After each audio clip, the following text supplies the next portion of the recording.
Marcus Rashford ati Manchester United hore babwira ngo tugiye kujya muri transition ngo tugiye ngo ibintu ngo mwitonde ngo ibintu bigiye gutungana ngo tugiye guhindura hangura abana niki nta kintu na kimwe hindura ariko nabanye yanduranya Marcus Rashford ntabwo ari ntizanye yaraguzwe ko muri atagiye kuzajya Messi ndamubaza nanjye ikintu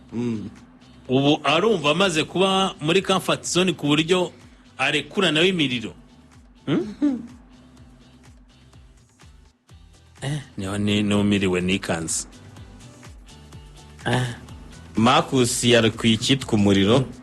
aravuga ati ibyo byose birirwa babeshya ngo bari muri transition nta transition bakora ntayo nta kintu na kimwe ati ni gute ikipe kugira ngo iri muri transition mode idaragirana n'uburyo bw'imikinire buhamye oya icyo rega reka nkubwire icyo gusa nanone ntaze kubikoreramo amakosa Rashi icyo nge namwisabira namere nka Cristiano Ronaldo bibayemo kandi by'abamari nako biri kandi ugasanga wenda ibyo avuga ni n'ibintu bigaragarira amaso Rashi aya generation y'Abongereza yabaye muri Manchester mu myaka 2 ishize ujye kuri 3 gutyo aba Barashi ba Jadon Sancho nabo nta ruvugiro cyane bafite nubwo ibyo bavuga ari bigaragara Manchester United nacyo kibazo yagigira tuvuga tutubundi umwimerere wa Manchester United nuwe igira identité mu buryo bw'imikinire mu buryo bw'imibereho nka equipe nini ibyo byose tukagenda tukabyibaza ibyo rero abantu bibazaga kuri Manchester United ni nacyo bona bari kurwana nacyo bajya kuzana baba Danashof ngo barebe ko buzuza imyanya y'ijyamo abatekinisiye nabo bashaka icyo bakora n'icyo bakubaka mu buzima bushya bwa Manchester nubwo bitakunda Danashof kajya kwitabaza Christopher Viveri ku isoko nk'umutekinisiye Robin Muri akakubwira ngo sinzava kuri systeme ya 3 wenda 4-3 kuko sinshaka uzaza kumvangira atari ko muri systeme ya 4-2-3 burya Ferguson byagendaga bitya buryo umwimerere wa Manchester wari Yishenguye nacyo kintu cyagiye kigorana cyane kuko uyu munsi transition ni wayikorera mu bintu bidahari kandi bitanasomeka ibyo avuga rero n'ukuri ni nacyo Manchester United uyu munsi iri kurwana nacyo niyo mpamvu navugaga ngo ntabikoreramo amakosa uyu munsi nategereza areba aho bigana wenda ibyari bipfuye nawe ntiyabibayemo mwiza ubwo nawe dutegereje kubona ikizakurikiraho kuri we yabivuze abantu benshi mbona ntabwo babyakiriye neza ariko nanjye niko mbibona bayabyo avuga ni ukuri Manchester United iracyashaka kumenya yihagarara rega samireka mu bwisukuri Manchester United byagezeho biva muri aya makipe muri Big 6 amenya umupira uri moderne uko wubakwa uko amakipe abaho mu buryo buri moderne Manchester nyine isigara muri analog asa n'ugereranya Manchester United mu bihimaze mu iminsi ko yari bayeho nk'ikipe itagira nyirayo tagira nyeneyo idafite nyirayo atibazo byose kuva Muze Sales Ferguson yagende byo yari yarubatse mu myaka 15 atuko yitwaraga uko yaguraga abakinnyi uko yitaga ku academy uko yahisimbuzaga general ibintu byinshi aravuga Marcus Rashford atariko kuva yabivamo yagenda rwose ikipe yasigaye imeze nka bwa butaka butagira nyirabwo gamba komeye cyane remeranywa nawe 100%. magamba komeye cyane atanga ingero aravuga ati hari n'igihe cyageze bakatubwira ko ikipe iri muri transition atari kurebye ihindagurika ry'abatoza ryabayemo ukareba iby'abakinnyi uko byagiye bigenda nta kimenyetso na kimwe cyerekanaga ko transition yatangiye ati atanga n'urugero ku muke baravuga ati ubwo Klopp yazaga muri Liverpool atabantu bibuka imyaka 5 ya nyuma atari ko habayeho kwihanganirwa mu myaka ye ya mbere aza nta muntu wigeze amuhindura nta muntu wigeze amwirukana atari ko imyaka 5 ya nyuma ya Klopp guhangana kwe na Man City n'ibyo yayikozemo ibyo ni ibintu bizahora byibukwa yavuze ngo ubwo Liverpool yashakaga gutangira transition ubwayo buti dutangire transition tugiye ikintu dukora icyo bakoze bahaye umwanya Jurgen Klopp bashyizeho umutoza yubaka ibintu bye mu gihe runaka abantu bibuka atangiye gukina amafinali za 2019 2018 ariko imyaka 3 abantu bose birengagije aho niho yubakiye aho niho yakoreye ibintu kandi bizima aho ni Marcus Rashford ni interview ndende yajyanye na Gary Neker yagiranye na Garineka ndetse na Mika Richards. Yes, ni ikiganiro cy'iminota 40 kinaryoshye by the way kuko yabazwaga n'umuntu. Ariko ngiye nari nzi ko ndabaza kuza kwibasaba mwebwe hakuntu mwazajya dukorera cya kiganiro cyose. Oya dufite umwanya wo kucyumva Muri department yanyu nta kuntu mwazajya dukorera. Dufite umwanya wo kucyumva. Kare kuntu mwazajya dukorera cyose bakakidushyirira ko nuza tukacyumva neza. Twakwegeranya nacyo. Turacyumva. Ni ukuvuga ngo icyo yaganiraga n'umuntu wakiniye FC Barcelona imyaka 3. Garineka avuye muri Everton. Sinabo bongereza babiri maze kwikina Everton Tottenham. Ntabwo ugeze kinira Everton. Yakiniye Tottenham na Leicester. Imyaka 3 8 9 ni n'umuntu wamusuye akigerayo bwa mbere sinzira mwarabonye aka video ka yamusanze ku kibuga. Erega hariya muri mujyi wa Catalonia muri Barcelona nyine Garineka nawe ni umuntu ugenda kuko akunda Barca cyane. Gusa sinabo bongereza babiri bamaze kwikinira mu Garineka yagiyeyo ntaho ni mwongezo yiciyemo. We nta wundi nyuma Garineka kugenda usubiyeyo n'uyu. Urumva ko n'amateka yabahuza cyane. So muri no rero muri no podcast ya The Rest in Football yazanye Garineka yahise akubita nk'ababaza cyangwa se ahantu hihutirwaga. Ariko tuvuye muri ibyo ngibyo ikintu gikomeye kuri Manchester United ko yabanje kubazwa ibya Barcelona avuga ukuntu ifite equipe nziza abakinnyi beza batoya bafite talent abakinnyi ba Barcelona ari uburyo bworoshye bafite yagiye muri Tottenham avuye muri Barca yakiniye Tottenham avuye Barca ariko yabanje muri Barca avuye muri Everton yamugurishije muri Barca yego ni Garineka yamugurishije. So no kuvuga ngo uyu we yabanje kuvuga kuri icyo kintu cya FC Barcelona ari naho yakuye n'ijambo yakoresheje neza kuri Manchester United, ijambo ryitwa principles. Ni nko kuba ufite nk'uburyo bwo kurema ibintu ukabirinda ukabishyiraho ukavuga ngo bikorwa hano gutya bigenda gutya nuko nguko bigomba kugenda. Ukavuga kuri Ferguson yavuga ngo Sir Alex Ferguson yari afite imbaraga muri equipe uwo batumvikanaga we mu buryo bwe yavagamo. Icya kabiri yari afite imbaraga no muri academy, nta muntu wamuhaga abana bo muri academy. We yajyaga kureba muri academy ya Manchester United agashimamo abakinnyi bafite za principles na values za equipe ashaka muri senior team akabazamura. So mu gihe rero yahavuye yamaze kuvamo nyuma y'imyaka 26 nawe mwumva imyaka 26 ikintu uwo muntu yari yarubatse aho hantu kirimo success bikomeye 13 bya Premier League atari ikintu cyo kwanga nuko aba gusa na Champions League ebyiri ama Ballon d'Or ya Cristiano Ronaldo ndumva we ariyo yahatwariye n'abakinnyi bakomeye bagiye banyura hariya. Aravuga ati amaze kuhava equipe nyine yahise none hiba ya No Man's Land. Hari ijambo yakoresha kandi rakomeye donc arabo muri academy Rashford urukundo abantu bamukundaga rwikubye 7 urukundo abantu bakundaga Rashford rwongeje inshuro 7 arano nabo bagiranye ibibazo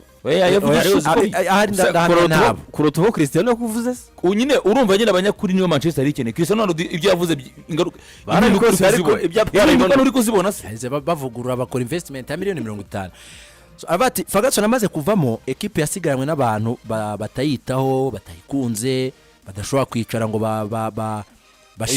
bayitekereze bashyireho bubaka iyo identity ya equipe bashyireho uburyo equipe igomba kugenda. Gihe nazamutse match zanjye ebyiri za mbere murabizi natsinze Arsenal muri Premier League ibitego 2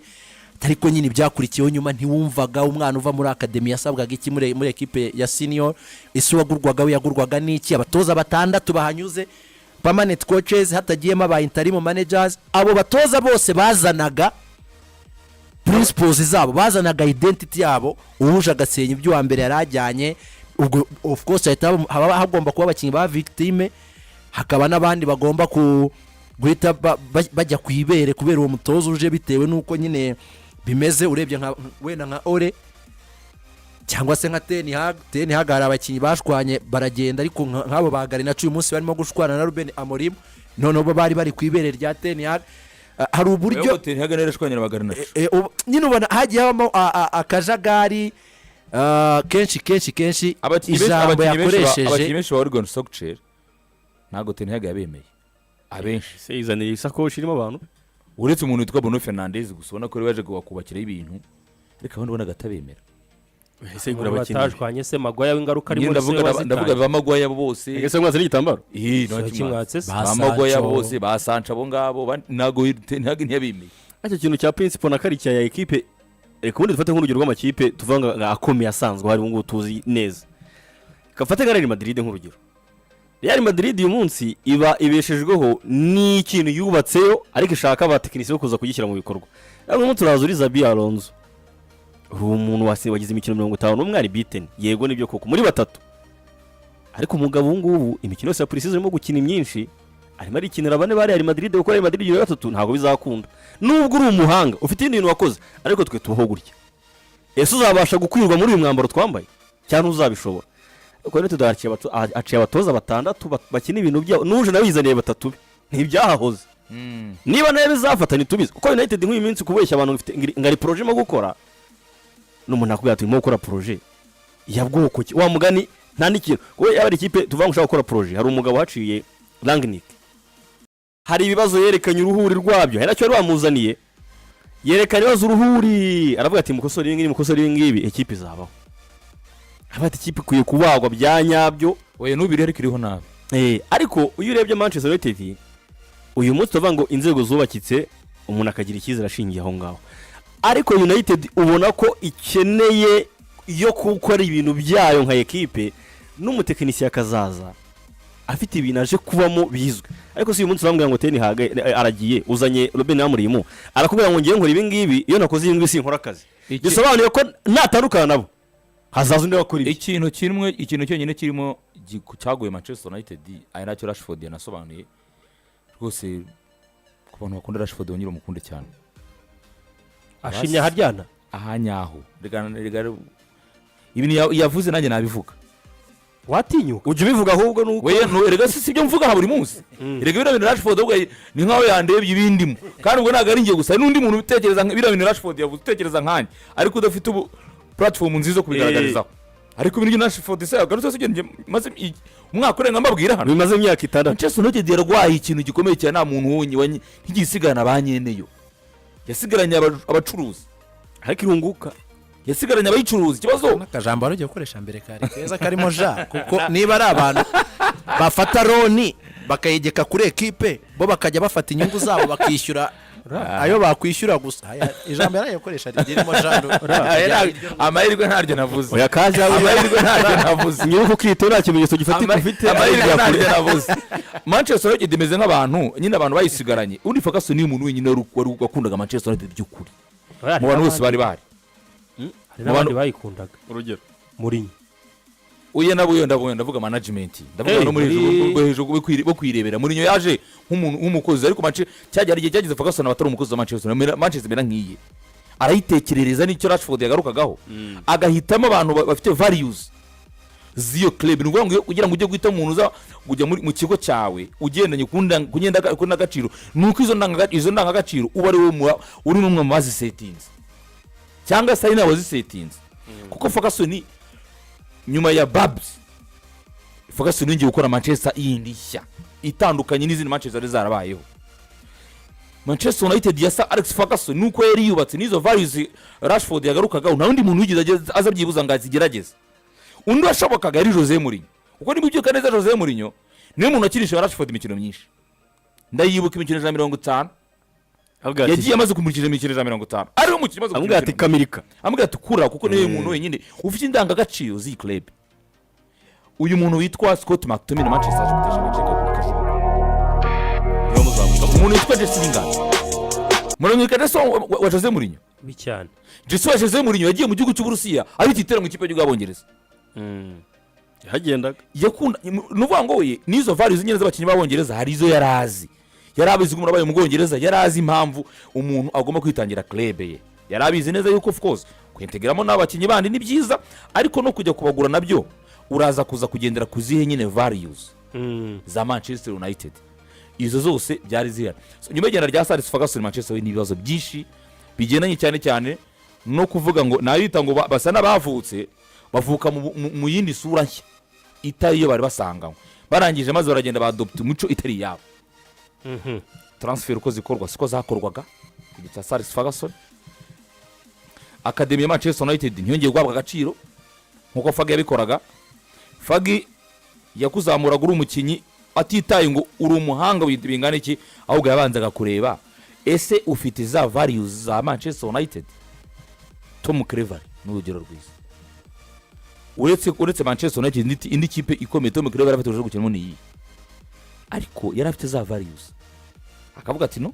ushobora kuba utaritara idasanzwe nka Paul Pogba uri umukinnyi ukomeye uritara uritara,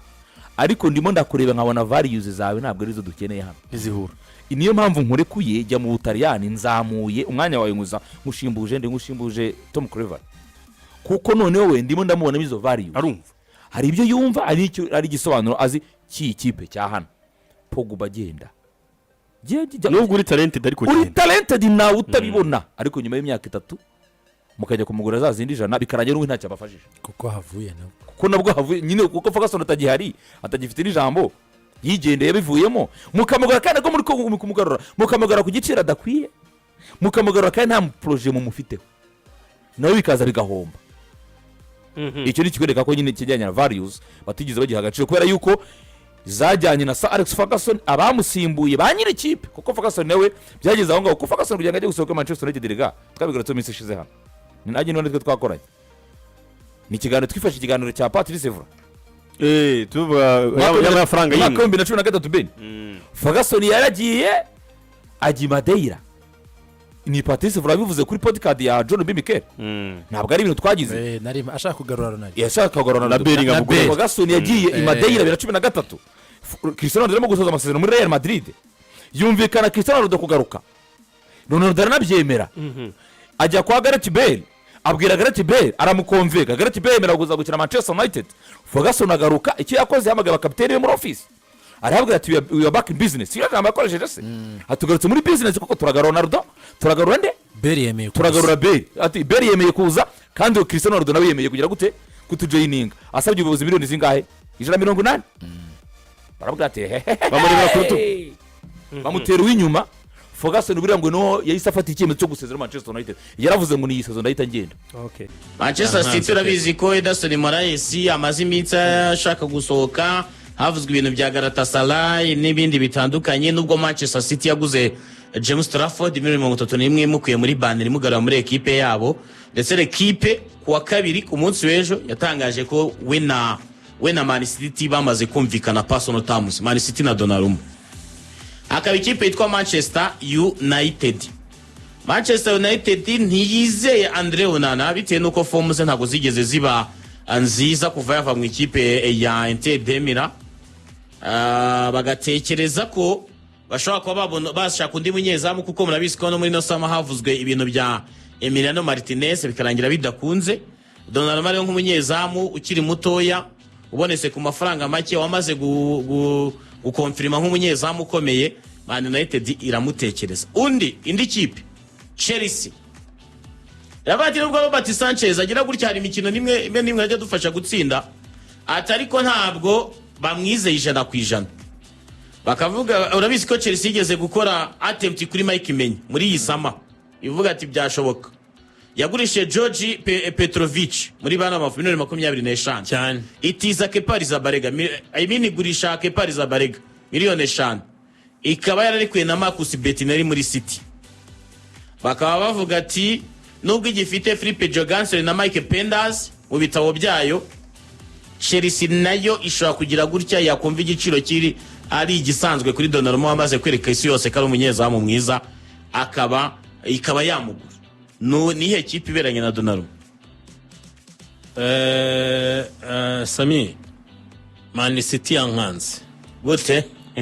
Man City yankanze Pep Guardiola ibintu bye nkunda ukuntu abyikorera bucece. Uburyo twari twumvishe Manchester United iriseriye ku isoko bitewe n'ibya bihuha bya Emiliano Martinez Dibu, Onana ntibihagaze neza, bihumira kumira aragira n'imvune, bavuga Tertai Bayenders umukinnyi wagiye wizerwa yanagurishwa, wenda Onana akaguma kabuwa kabiri akajya asimbura Donnarumma. Ariko naje kubonamo ikintu gikomeye ibi bintu nari mbyiteze, nayo mpamvu ubona Manchester United itatinze cyane muri iyi deal ngo yisakuze, cyangwa se ubona ibyo kumvikana nka personal agreement bitigeze bibaho, wenda ngo Manchester nanirangwe n'ikipe ya Paris Saint-Germain. mani nahoze mbibwira n'umuntu tubigana amubwira nti mu gihe Onana ari hariya kereka yagurishijwe cyangwa akavunika yamvune amezi arenze 2 ariko burya Onana wavuga ko akora amakosa wavuga wenda ko nta cyarafasha Manchester United ariko irebye situation yasanzemo equipe ya performance bi muri rusange ya equipe me forme ku bakinnyi bamwe na bamwe nabwo byemerera Manchester United burya kujija cyane Andre Onana bigendanye nuko nawe equipe ahihagaze si heza ku buryo akuramo Onana ngo uvuge ko ari we munyamakosa